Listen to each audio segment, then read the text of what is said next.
panel, let's dive in. Maybe start with each of you kind of describing a little more about your backgrounds. We got some from the bios, but also kind of maybe touch on some of your current work in the corridor and how that intersects with especially the two focus counties of today, Jefferson and Waukesha County. Wendy, why don't you start us off with your background? Great, thanks. As was mentioned, I lead the Tech Hub, and I'm sure we'll be talking a little bit about that. But in terms of my background, I was raised just outside of Madison, then moved a little bit farther to the east, Oconomowoc, and I now live in Wales, so I'm in the original MadWaukee, I guess, cheerleader, so thank you, Dale, for that comment. It is a great place to live. I'm not moving any farther east, though, so I'm not on Team Dale yet, but we'll get there. Okay, so my background is electrical engineer from UW-Madison, and then went to work for GE Healthcare, I think I could almost throw something and hit it from here, for 33 years. So I was with them for 33 years, 25 years as an executive there. I got to do a lot of work in Waukesha County. I see my friends at the Waukesha County Business Alliance, so it's great to see everyone there, as well as several nonprofits in the area. So that's kind of my background in the MadWaukee area. And now, as I lead the Tech Hub, we work with 18 different companies across both Madison and Milwaukee, and we'll talk a little bit more later about what we do there. So, Mark? Great. So, I don't know why the heck I'm here, but they told me to come. So it's a little different resume than most of the people up here, but I'm a proud supporter and representative of our state's largest industry, and that, of course, is agriculture and the dairy industry. And while the MadWaukee corridor isn't necessarily still the hub of that, although at one time Waukesha County, believe it or not, was the #1 dairy county in the United States. So many of you may have homes that were at one time a dairy farm. But it's still the state's largest industry, and it kind of goes from here north. And my family and I'm from a large family, and we have a sizable dairy operation. And so for the first 20 years of my career after graduating from college, I have 3 older brothers, and we were dairy farming, and we were transformative in going from the traditional model of the red barn and up and down the road to working together in a larger unit and trying to find some efficiencies of scale and building, and more than just making a living, but building an agribusiness. And after 20 years of that, we looked around and said, well, what's next for us? And we looked at a lot of different things besides just growing the herd and more land and more work. And through a lot of process, we came upon the adding value to our milk. And at that time, in the late 90s and 2000, organic was a big thing. We saw a lot of people looking for organic products. A lot of our neighbors that were in organic production were benefiting from it economically. And we said, well, knowing what we knew about organic and looking at consumer trends, we said, maybe we can kind of bridge that gap. We're not organic farmers, but a lot of the people that are looking for those products aren't necessarily looking for that stamp or that seal or that certification, but they're looking at higher quality. They're looking at knowing where the food comes from, and they also, many of you want to know that your dollars are getting closer and closer to the farm gate. And so we jumped into the specialty cheese world before it was even term specialty cheese, and we make all fresh cheeses, meaning not aged, fresh mozzarella, mascarpone, and a lot of string cheese in the format of queso Oaxaca. So we sell a lot of cheese to the Southwest United States into those Hispanic markets. So our movement and our vision is not just we want to protect agriculture, we want to see agriculture thrive, but we also want to add value and get more value back to the farm itself. So that's the angle that we play. And we're in this corridor, and so again, we don't see growth as a threat as long as it's done intelligently or is smart growth, where we build the houses, where we put the subdivisions. And I think the 2 gentlemen that were up here previously just were so wise in their delivery, and I'm following suit with that. Michael. Hello, everyone. So much like Wendy, I am a original, MadWaukee corridor cheerleader. I grew up In Milwaukee, my dad retired after 25 years as a sergeant in the Milwaukee Police Department. My mom is an Adolny from here in Waukesha. There were 7 of them, and 5 of them live here. Actually, last time I was in this room, I think was for my cousin's wedding reception.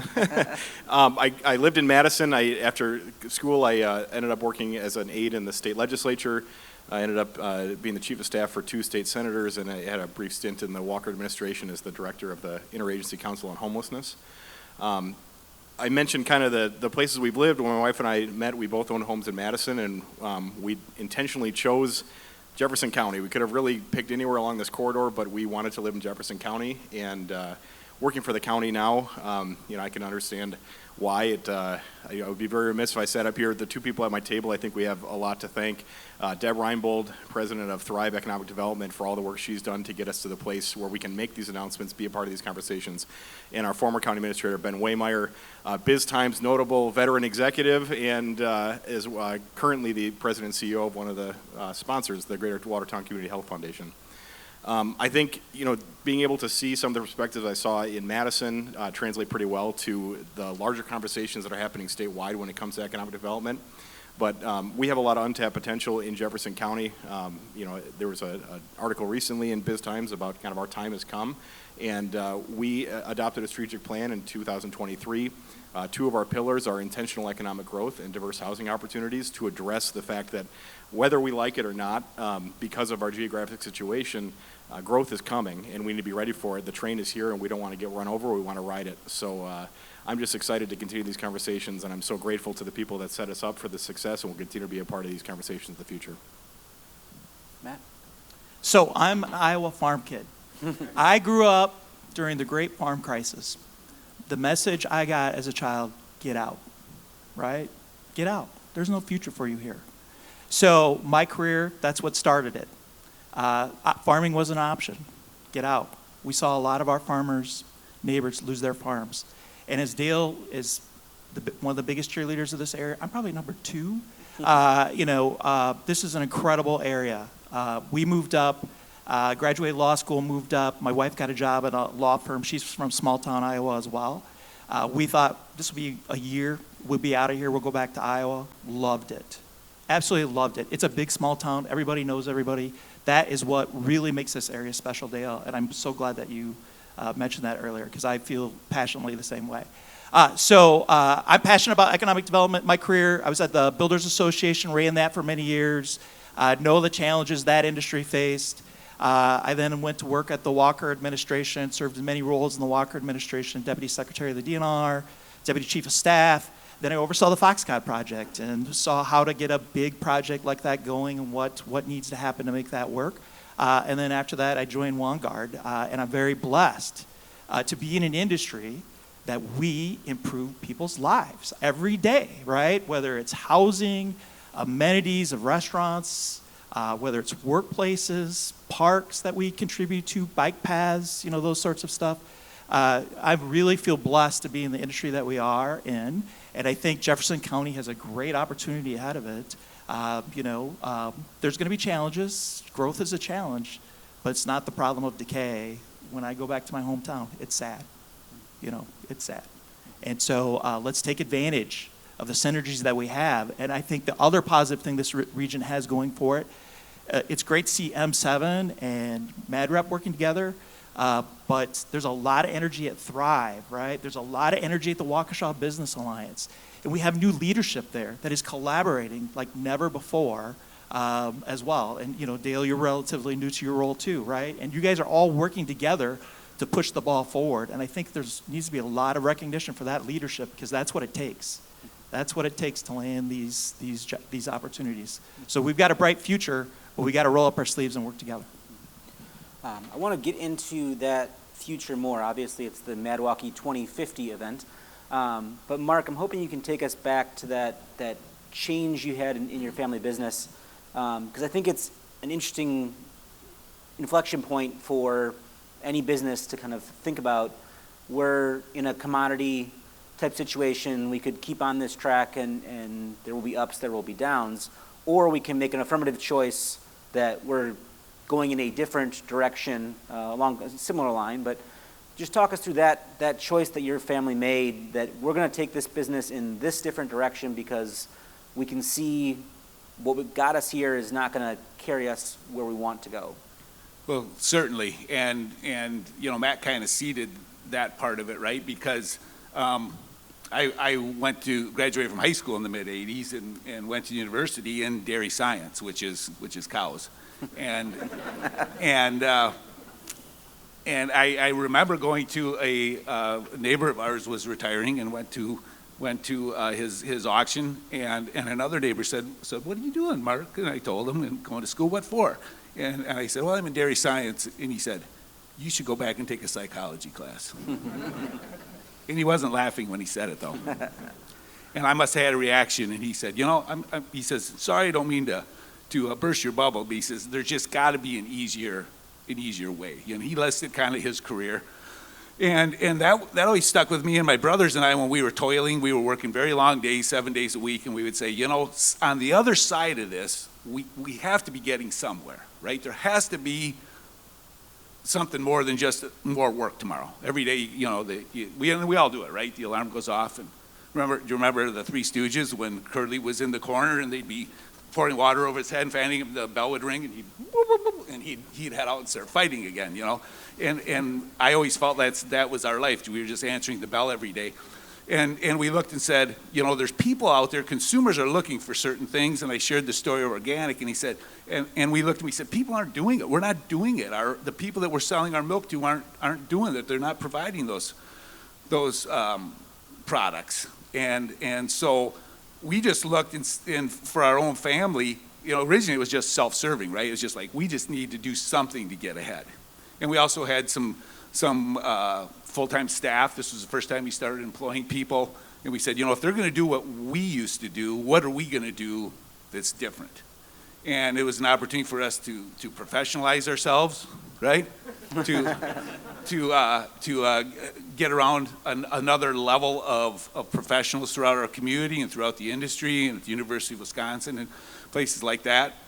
And so we jumped at it. And the beauty of it was we had all this infrastructure in place already from the University of Wisconsin, right, in Madison, one of the top dairy programs in the country in dairy processing.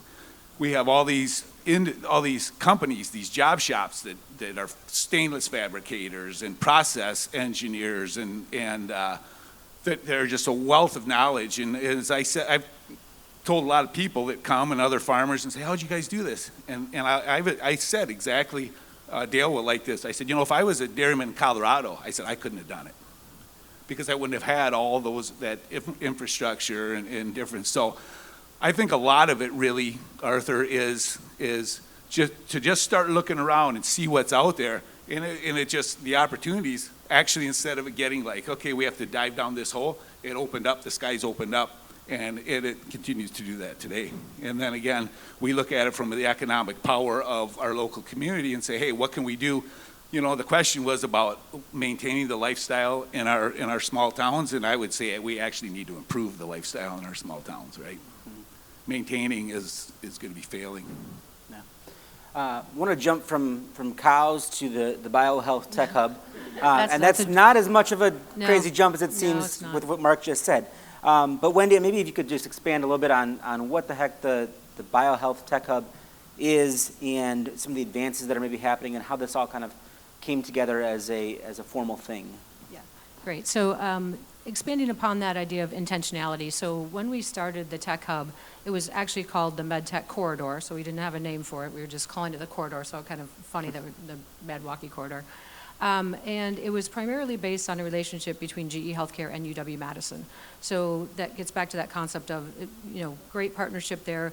They do the research, provide the clinical expertise, GE Healthcare makes the products, and there was a great relationship there and a $28 million research agreement that came out of that, and I was engaged with that. And then as we started looking at further developing this idea, we started including other companies in that discussion, right? So why can't this be a bigger discussion with companies like Rockwell and Plexus and Exact Sciences in Madison, Accuray? These are large companies in the area that were all in the biohealth industry. So the reason we started calling it a tech hub is it was very it was an opportunity for us when the EDA came out and said, hey, we're going to create this tech hub competition. And we said, great, we've already been meeting, we've already got this group, and now it gave us something to go ahead and apply for, right? So they said, we're going to put this competition out there. And I'll tell you what, when we first were meeting, we didn't think we had any chance of getting it. And we put our application together. We had great support.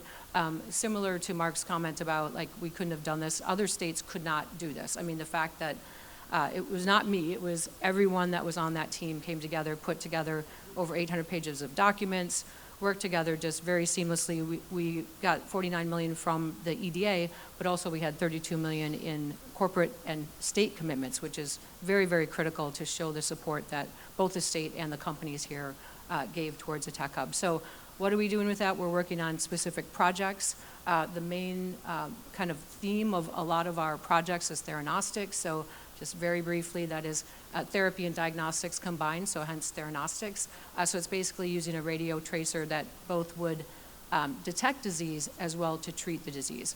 And the reason that we in Wisconsin, right here in the southeast Wisconsin, have a great opportunity for that is obviously GE Healthcare right here in Waukesha is the largest, really the only large major medical imaging manufacturer in the United States. So that's a great opportunity when we talk about national security, bringing that manufacturing back to the U.S., creating those biohealth products here in the U.S., as well as we also have radioisotope companies in Beloit and Janesville. So we look at that and we say theranostics has a 40%, up to 40% of the future oncology treatments will be through theranostics. At least that's a prediction right now.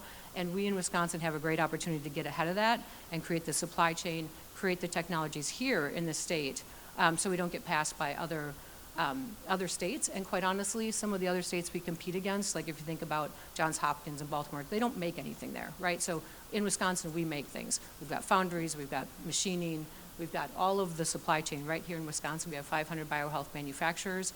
So it's not that far of a leap when you think about food and those types of industries. And we have foundries here, we have machining here. All of those industries contribute into those products that go into the biohealth industry. So we all know how to deal with regulatory, with all of those different issues that both I'm sure Mark deals with as well as we deal with in the biohealth industry. So there's a lot of synergies and collaboration that we can work across those industries. Yeah, certainly. Obviously, the $49 million federal grant is a significant portion of that. I'm probably not going to be the first person this year to ask you about the status of that. I just got it in the bank. No, but obviously, there's the federal funding picture is shifting. Is there anything you can share there in terms of what you've heard? Yeah, no, it's a good question. It's probably the one question I get asked. We all get asked these questions about the political environment.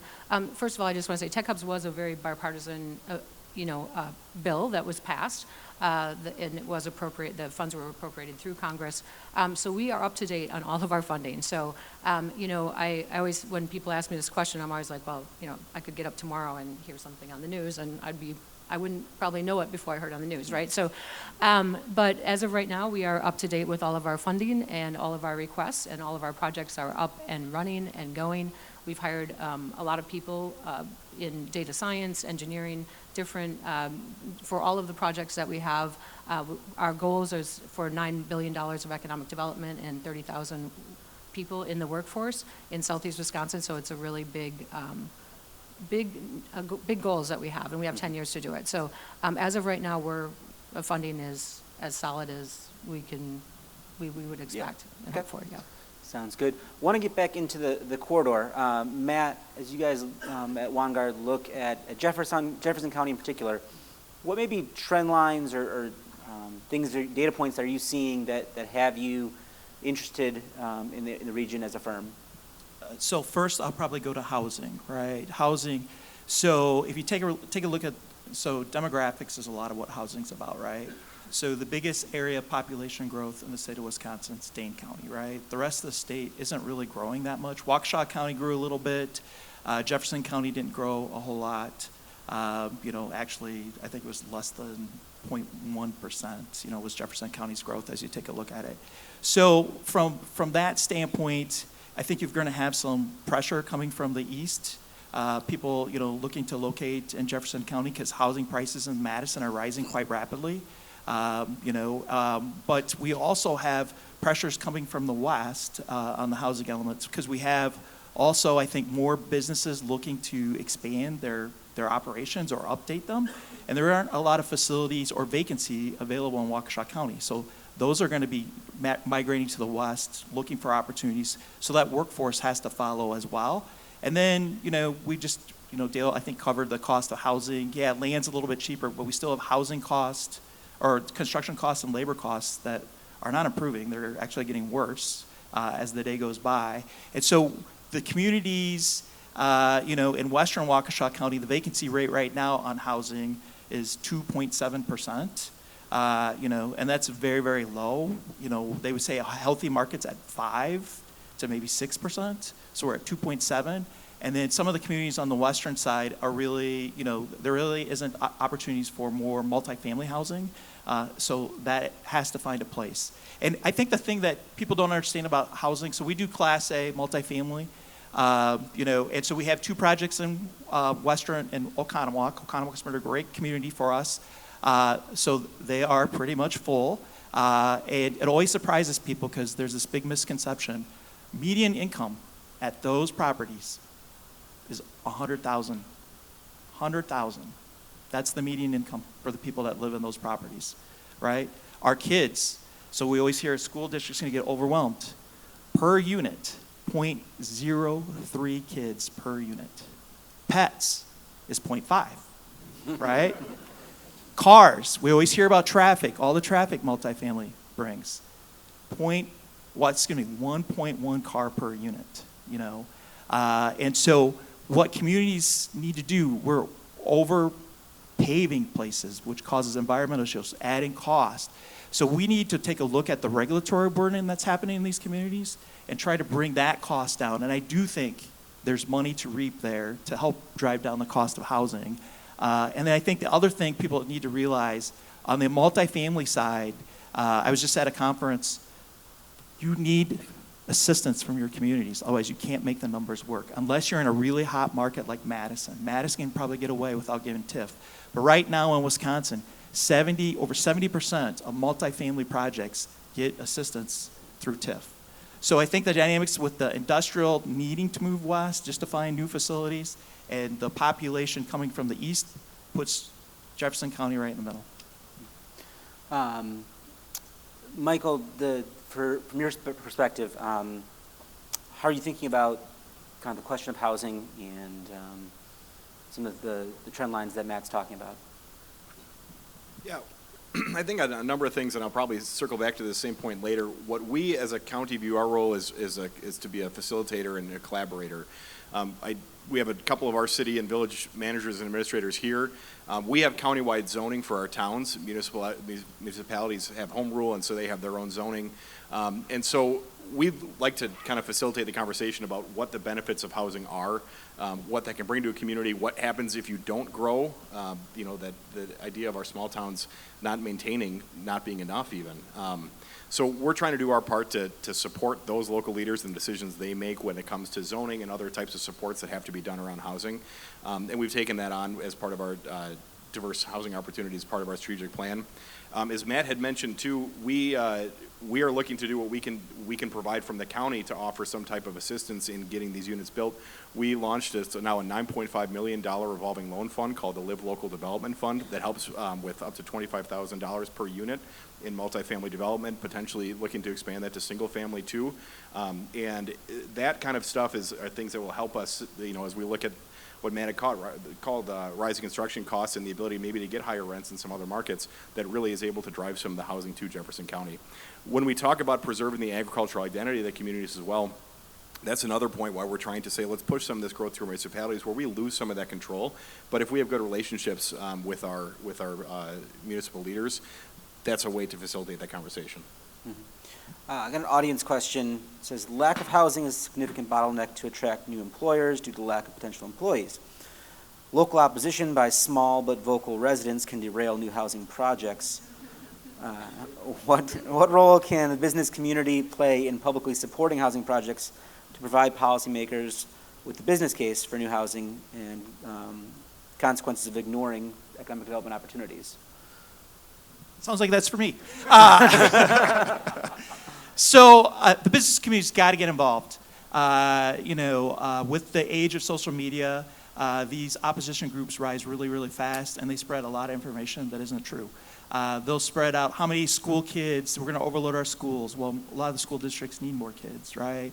All this stuff gets out there, and if it's the developer representing themselves, it doesn't work, right? And so we need the business community to voice, write letters to the editor, and just kind of say, we need housing for the future of our region and success. My challenge to the business community is, now's the time. You've got to really help step up and engage on these issues, because social media is really, a few people can start a Facebook page, and all of a sudden there's all this stuff out, and some of it are legitimate concerns that we would want to work through and try to tackle and minimize impacts of the development, but some of it's just not right. It's just not accurate.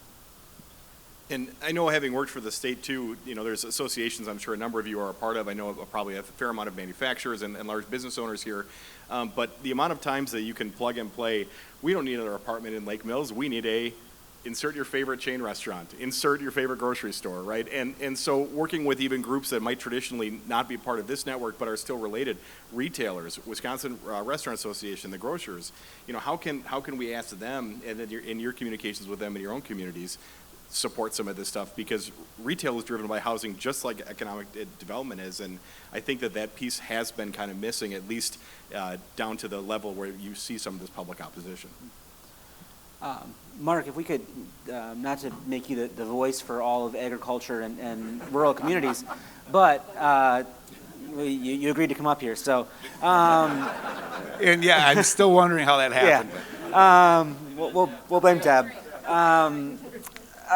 But I guess when you hear the potential for growth, and you touched on the it can't just be maintaining, you got to grow to thrive. I guess your level of concern, though, as someone who's in that rural agricultural world, when this potential for growth is coming, this train is coming, how do you think about that? How do you approach that? Do you have concerns? Do you see it as all upside? Well, change is always we can view change as a threat, right? To that previous question, right? And some in my community would say the same thing. Let everybody stay in Madison, MadWaukee, and then we're fine out here.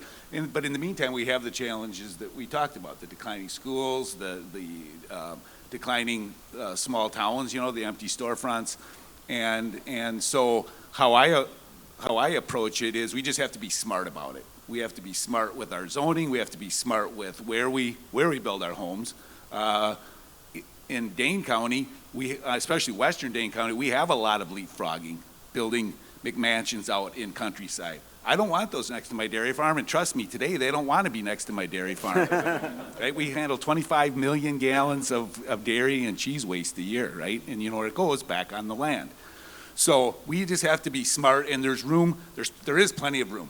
There's plenty of room for everybody, and the transportation is a big issue, and our rural roads are a big issue. So we definitely don't want to overload those with extra traffic either. So I think the end of the day, my brothers and I were founding members with Thrive Economic Development. And the reason we is we just feel a rising tide floats all boats, right? And we saw the traditional model of agriculture go through what Matt referred to.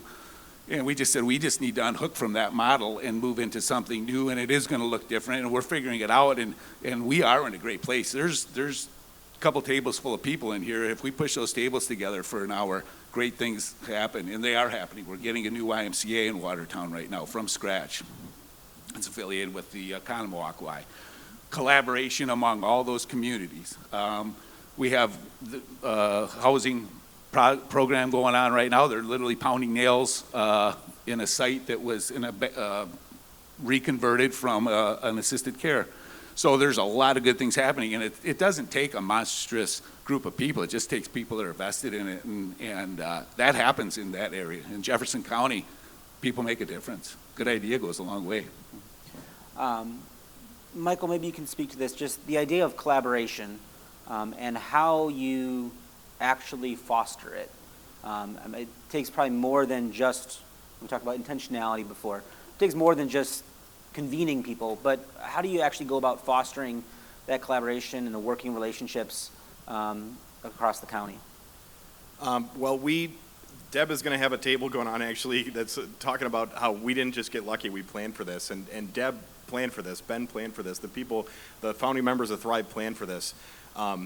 It's about being intentional with these relationships and building trust. It's one thing to convene a table where you talk for an hour and then go home, but if you have dedicated staff who are able to really follow through on some of these ideas and think creatively, that helps. And it builds upon itself, right? So another piece of collaboration that was talked about earlier is transportation. I don't know when or if we'll get a third lane on I-94, but there was talk about expanding the county road system. We work with our towns. We were able to, in the county, we don't bond for roads. We fund that from levy, and we still were able to increase our roads. It's the highest road rating like 20 some years because we've been smart about working with our communities about when roads are going to be improved and how. And that builds the access, to some of these businesses further on in the county. That's a further collaboration working with the state on the ARIP and LRIP programs and certain things that can support that. What we do with Thrive is every community pays a per capita allocation to Thrive and then also receives a seat on that board. So they are invested monetarily, but then when they're sitting around that table, they have something where they can go back to their communities and say, this is what the county and Thrive is doing as a whole, and we want to be a part of that, and let's find the decision makers and the people in those communities to make sure that it happens. Building on the idea of collaboration, Wendy, want to turn to you in the Biohealth Tech Hub, and collaboration was a big part of winning that grant. Getting that, was it $9 billion in economic growth and 30,000 jobs? Realizing that, I'm guessing is going to take some more collaboration, and my understanding is it's not just at the big company level. Maybe what are some of the opportunities for smaller, mid-sized companies to tap into that? Because there's a lot of those in this quarter, especially in the two kind of focus counties for this panel.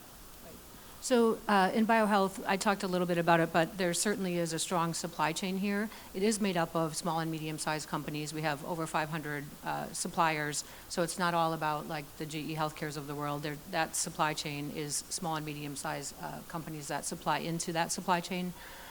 So that we definitely work with all of those individuals. And I just want to say that, when we see, once you have access to the supply chain for a biohealth company, for example, if you create a circuit board or something that can be applied to a medical device, then you have access to a lot of the biohealth other companies, and we've seen that happen a lot with the supply chain. So we've actually seen companies like Accuray come back from California to be located here next to their supply chains that they have because of this great supply chain we have where we actually make things right here, so you can have your engineers, which by the way is about 30% cheaper to employ an engineer here in Wisconsin than it is in California, as well as the supply chain where you can actually make your product. And one of the things that we're doing through the Tech Hub is creating a health database, which allows small and medium-sized companies to have access to clinical data. One of the big issues that companies have is actually buying the data, because if you do a clinical trial or you want to get your device approved through the FDA, you have to actually buy the clinical data to show that your product works and how many patients it could potentially support. And that data is usually between $500,000 and $1 million just to buy the data. So by us being able to provide that data to these companies, primarily free if you're a small company, or a very low cost if you're a medium-sized company, they can take that $500,000 or $1 million that they would have spent just purchasing the clinical trial data and actually use that to advance their product development. So that is something that we are developing now and will be available, and that is a big part of how we're going to get to that $9 billion number, right? Good luck getting there. The region will be better for it. An audience question that kind of builds on this idea of collaboration. Yep. What are one or two vital behaviors of businesses or partners to do for collaborations? What actions or what not to do when it comes to collaboration? Yeah. For any of you, yes. Any of us?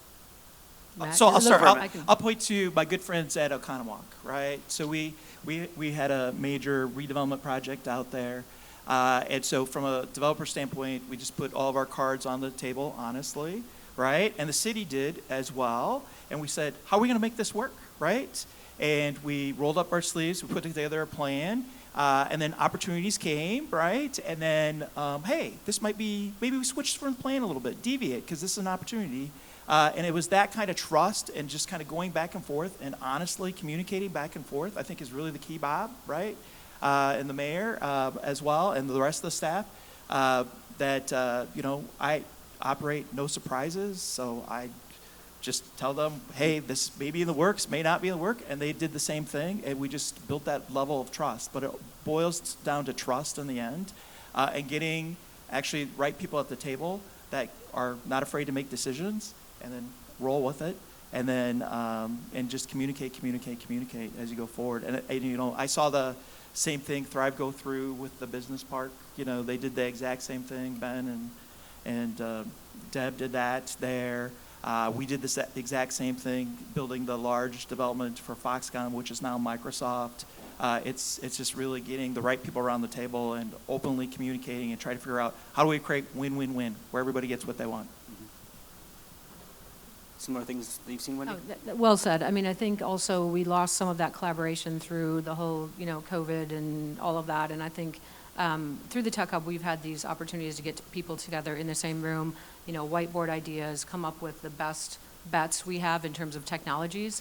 And, you know, everyone recognizing what piece they have to the puzzle is, I think, really critical. So, and people in Wisconsin, I think, are really good at that. Like, great, you know, we do medical imaging real well, someone else does radioisotopes real well. Let's figure out how we combine this and collaborate and how we can really understand that supply chain and that ability to connect all of those businesses. I think that is very powerful.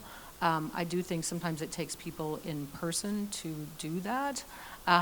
It's you know, we have a lot of that here in Wisconsin. So I would say anytime you have the opportunity to kind of connect across the supply chain or think about you know, below and above, like from the clinical aspect, one of the pieces of the Tech Hub is we have collaboration with UW-Madison as well as Medical College of Wisconsin.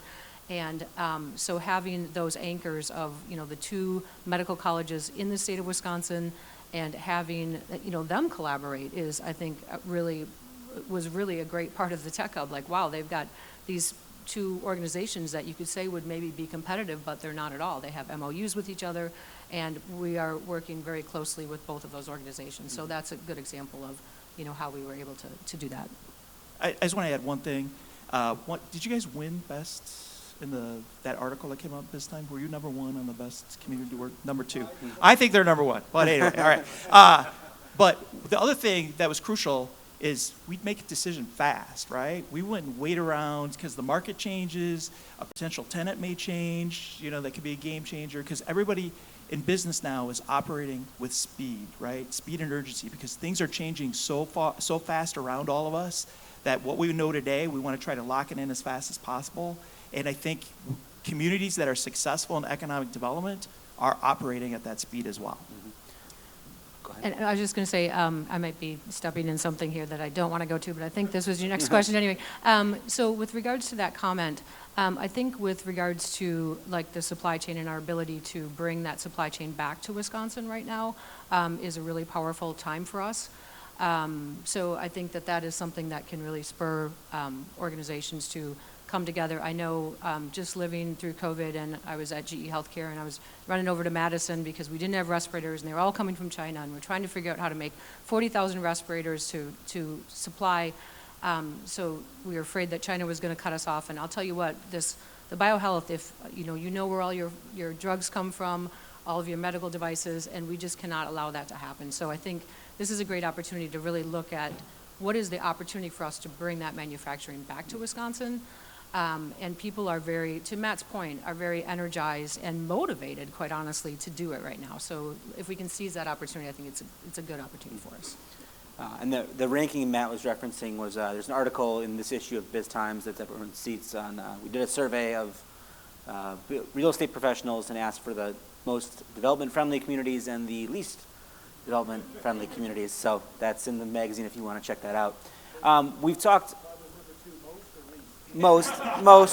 Well, what I was just going to add is there's a huge amount of synergies that are already out there, and Wendy and Matt refer to them, and I see it. And if you have the communication, those synergies are very powerful across all these different industries, right? And so it's a matter of looking for them and building those. And I think that Midwest nice in our ability to sit down and talk to people one-on-one. To your point, Wendy, you can really get a long way. So we've touched on a lot of the opportunities and the potential and all of the positive things, and I want to not go away without thinking about the threats and the challenges. What are maybe one or two threats or challenges you each see to kind of realizing this potential, this corridor that everyone kind of looks at and says, there's opportunity there.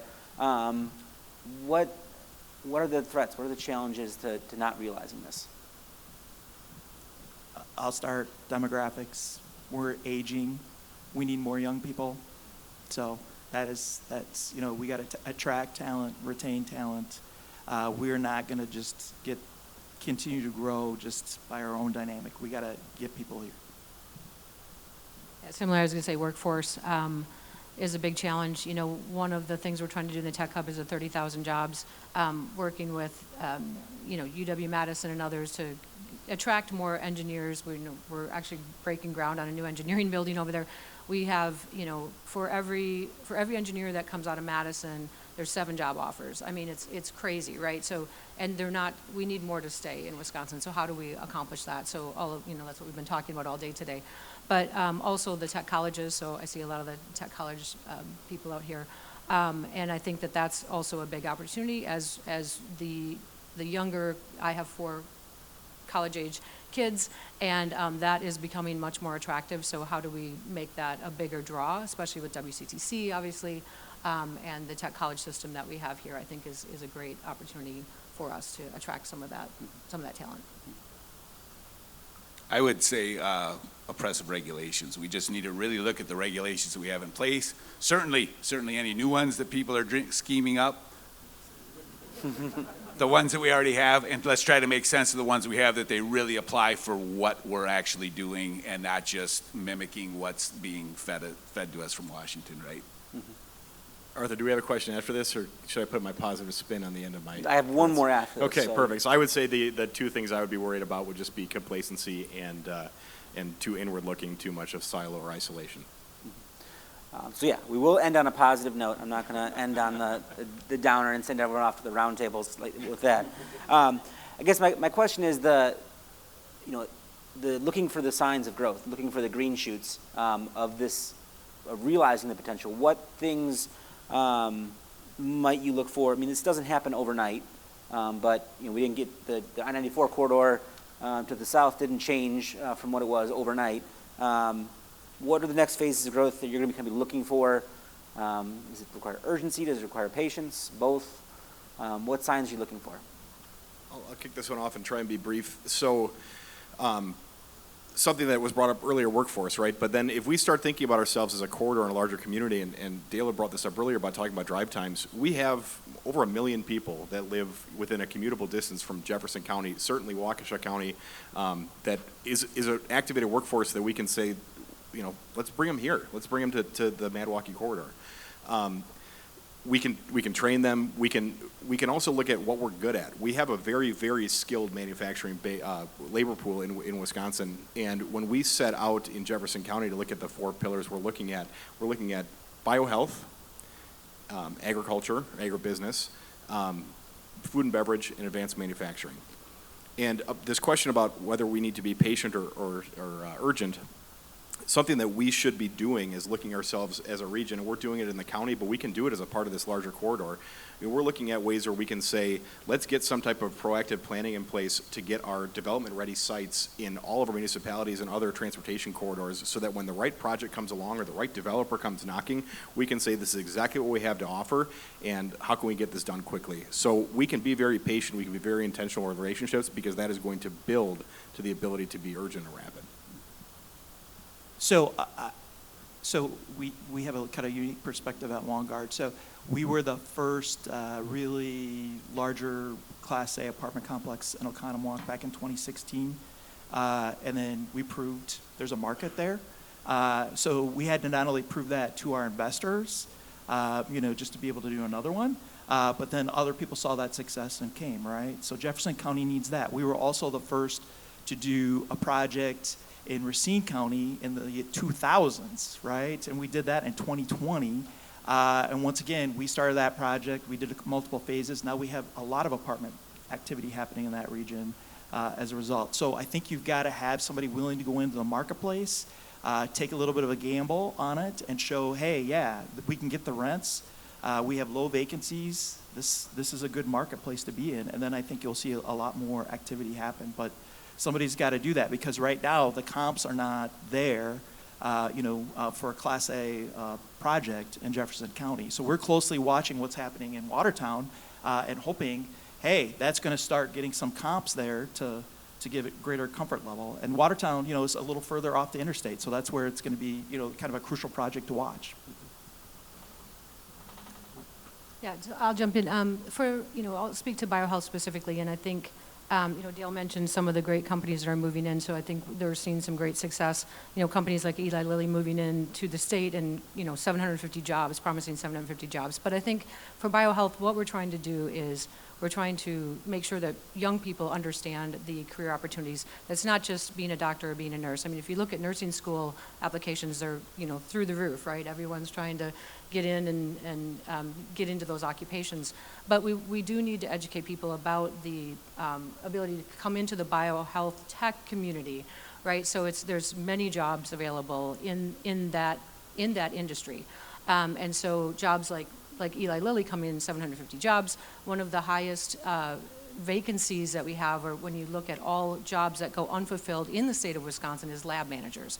Now those jobs pay almost $100,000. It's a great job. It's a clean job. It's something that I think young people would be interested, but they just don't know about those jobs. When they think about healthcare, or they think about health, they think, well, I don't really want to be a doctor, and I don't really want to be a nurse, or I don't like working with people. Yeah, but there's a whole bunch of jobs out there, right? A whole bunch of jobs that you can go and do in healthcare that is on the technical side of healthcare. So I would love to kind of get that word out, and I think we're slowly attracting those companies to Wisconsin. So I think we're seeing it happen, and so I guess that's my ask from everyone, and Dale does a great job of kind of doing that and attracting those types of companies into the area. And I would echo that in the agribusiness and food and beverage space. I think one of the concerns is with people, and I don't know if brain drain is too strong a term, but I think the more economic success we have, viability in some of our industries, I think we're going to have young people that grow up here. They grow up in these great communities, right? And they're gonna get their exercise and some education, and they're going to turn around and go, that was a pretty good place to grow up. I think maybe I'll go back there and raise a family or start a business or get involved in all the success that's going on there. Want to be part of the action.